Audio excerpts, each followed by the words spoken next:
നമസ്കാരം, സിറ്റി ന്യൂസിലേക്ക് സ്വാഗതം.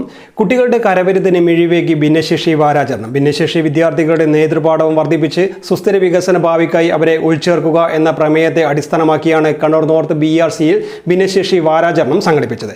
വാരാചരണത്തിന്റെ ഭാഗമായുള്ള വിവിധ പരിപാടികൾ ജില്ലാ panchayat president advocate KK Ratnakumari ഉദ്ഘാടനം ചെയ്തു.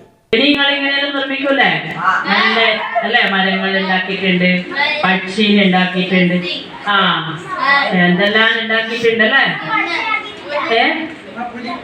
പുലീനെ ആക്കിയിട്ടുണ്ട് അല്ലേ. അപ്പൊ ഇങ്ങനെ കിട്ടുന്ന അവസരങ്ങൾ കൈ അതല്ലേ ഞാൻ പക്ഷിയാക്കിയത്. നന്നായിട്ടുണ്ട്, എല്ലാം വളരെ നന്നായിട്ടുണ്ട്. അപ്പൊ ഇത്തരത്തിൽ നിങ്ങൾക്ക് കിട്ടുന്ന എല്ലാ അവസരത്തിലും നിങ്ങൾ പങ്കെടുക്കണം വേണ്ടേ.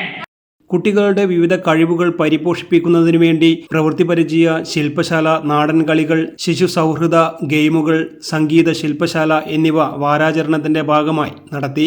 കണ്ണൂർ ജില്ലയിലെ വിവിധ BRCകളിൽ ചലച്ചിത്ര സംവാദ സദസ്സുകൾ, ഡോക്യുമെന്ററി പ്രദർശനം, സ്പെഷ്യൽ അക്കാദമി പരിപാടികൾ, രാഗലയം സംഗീത സദസ്സുകൾ, കരിയർ ഗൈഡൻസ് ക്ലാസ് തുടങ്ങിയ പരിപാടികൾ നടന്നു. കുട്ടികളുടെ പേശീചലന വികാസത്തിനും വ്യക്തിത്വ വികാസത്തിനും സഹായകമാകുന്ന രീതിയിലാണ് ശില്പശാലകൾ സംഘടിപ്പിച്ചത്. കിടപ്പിലായ കുട്ടികൾ ഉൾപ്പെടെ ശാരീരിക മാനസിക വെല്ലുവിളികൾ നേരിടുന്ന എല്ലാ വിദ്യാർത്ഥികളുടെയും ഉന്നമനം ലക്ഷ്യമാക്കി സർക്കാർ നടപ്പാക്കുന്ന വിവിധ പദ്ധതികളുടെ ഭാഗമായാണ് പരിപാടികൾ ആവിഷ്കരിച്ചത്.